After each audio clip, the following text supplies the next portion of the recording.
What's up, everyone? This is Thomas Edwards, coach at thomasedwardsjr.com and founder of the Professional Wingman.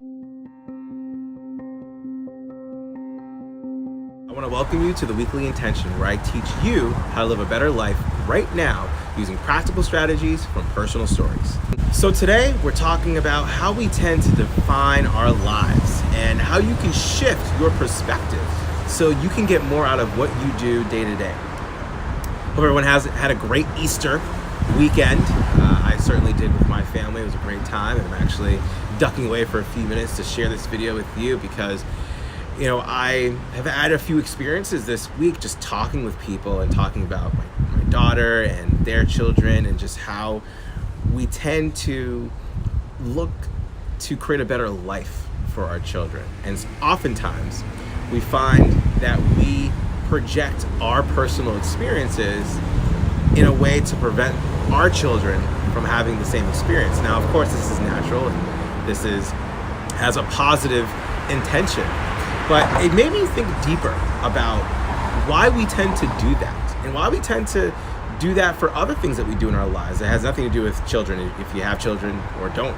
I think we all do this. And it made me realize that as I look back in my life, there were moments in my life that were truly defining and heavily influenced my future. And a lot of those moments were negative. They weren't great situations or great experiences. I look back and say, yeah, that was great. That was amazing. I'm proud of those things. I mean, I look back in elementary school where I struggled to fit in and being smart wasn't cool. So I was made fun of and I was bullied a lot, being called a nerd, and that wasn't cool. And then when I tried to be what I thought was cool, that wasn't cool. And so the cool people didn't think I was cool enough, and the people who were really smart didn't like me because I was trying to be cool. And that story that was created from that experience was that I don't belong anywhere.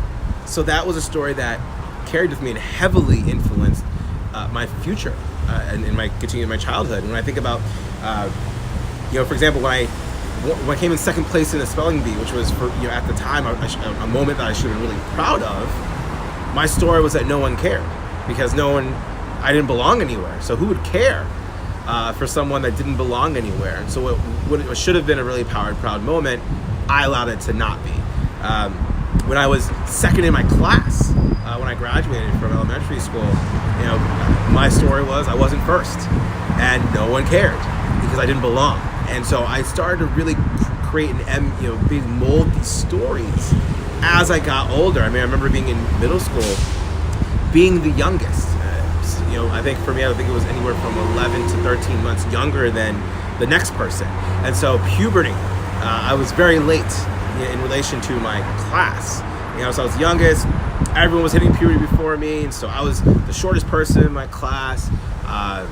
I still had that high voice that that I had, and people were just making fun of me. And my story at the time was that I'll never grow, and I'll never be athletic. And that was a story that I carried with me, even in college when my girlfriend at the time cheated on me. Right, the story that I created was that I'm not lovable. And so a lot of these stories was carrying with me that I had created from bad experiences, really, essentially traumatic experiences. But those were the ones that I remember distinctly. Those are the ones that I remember that I felt and allowed it to heavily influence. And even today, I look at, even just in the recent months and year, there were still experiences that I had that were not good, that were not great in comparison to the other things that I've done that have been amazing and I've been truly proud of. I still tend to attach myself to the definition, the meaning behind those bad experiences, and I create stories around those. And it made me realize that a lot of us do that. You, I'm sure, do it too in various parts of your life. And I find that we tend to feel the impact more from negative experiences than positive ones. Think about the culture and society that we live in.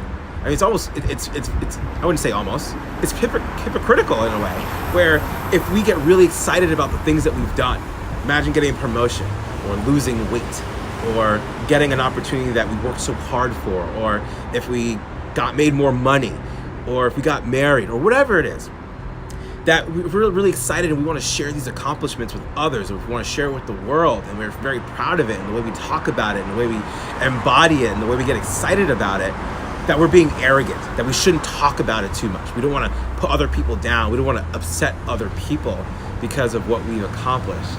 We're told not to be openly proud for the things that we've done, yet when we do something wrong, or we do something that we're not proud of, and it comes out, whether we're exposed or we share those things, those same people will turn around and they'll tell us, well, how could you have done that? Like, how could you be so stupid to do those things, right? And so we live in this place where we're supposed to suppress our pride, but yet are shamed when we don't do the right thing, at least in their mind.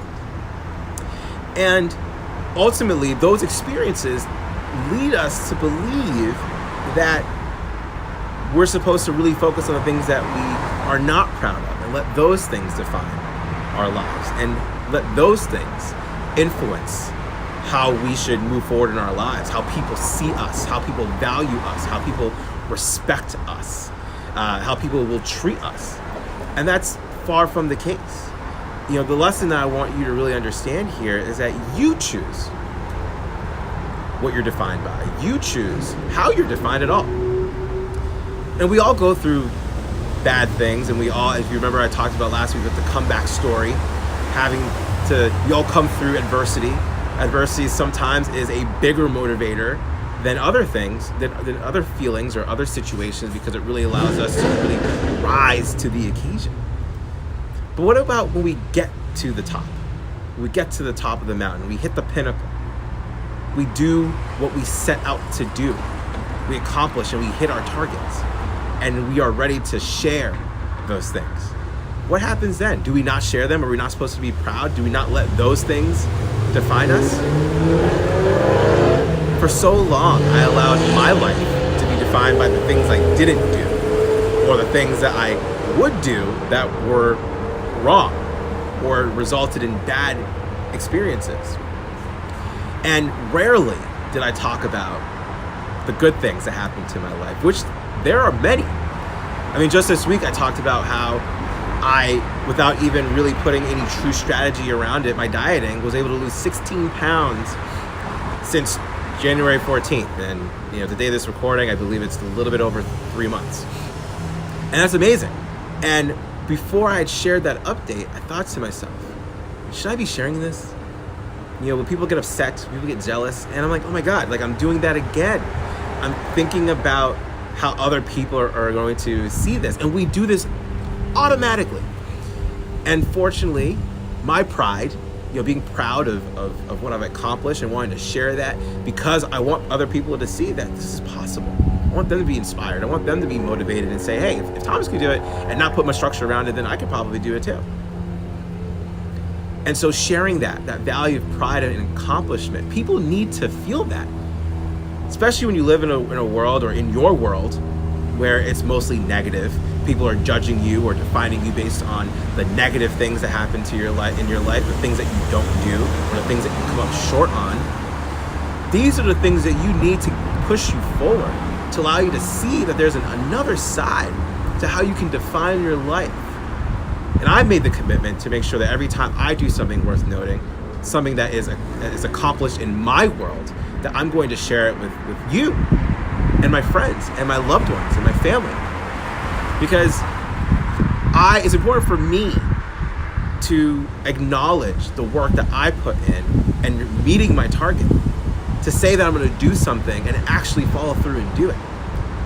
And of course, I would love for other people to hear that message, take on that inspiration, and go out and carve out their own path that allows them to accomplish and meet the goals that they set out for themselves.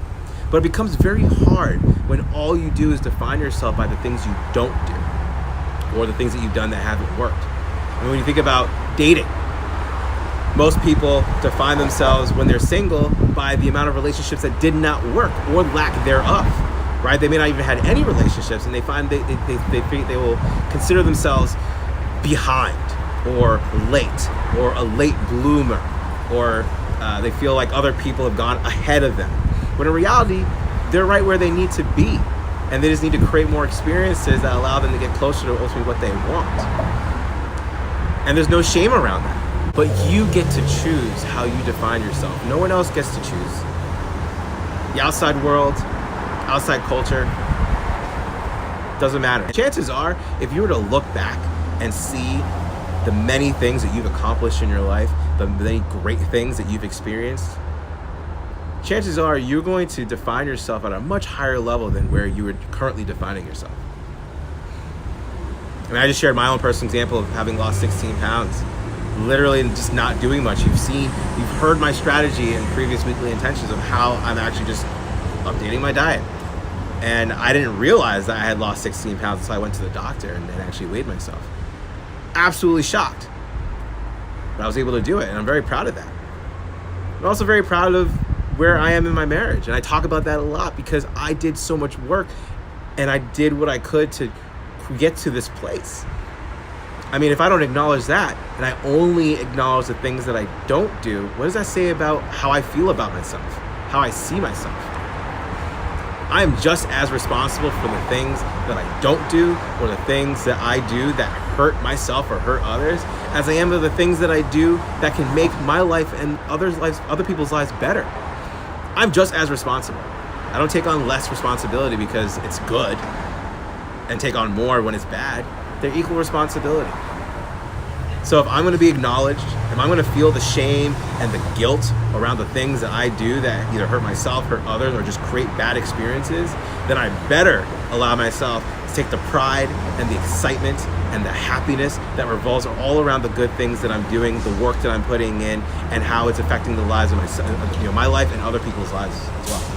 My question for you is, where in your love, lifestyle, leadership, and legacy do you find yourself defined by the mistakes you made in your life and the bad experiences that you had, leaving you in a place where you feel stuck and devalued in a way that won't allow you to push forward and towards the things that you want? And what is your intention to shift that definition? Take it from a different perspective so you can change the story of who you are and what you're capable of, so you can actually go out there and get after it. I think it's important that when you change the story, even if it's a little shift in perspective, it allows you to see things that you have never once thought you could see. It will allow you to believe and see things in your life that you never thought was capable.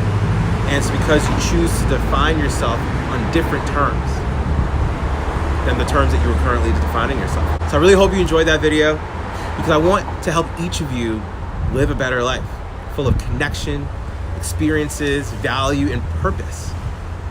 And you can do it much faster than you think or taught to believe. And honestly, it's time to get the support you need. So go to thomasedwardsjr.com/talk and you'll get all the information on how to get out of your current situation and into a better life. Now, if you like this video, give me some love, subscribe, like, share this with someone who needs to hear this message, because they too can live a better life with the right intention. That's all I got, guys. This is Thomas saying, keep it simple, be amazing, and live intention.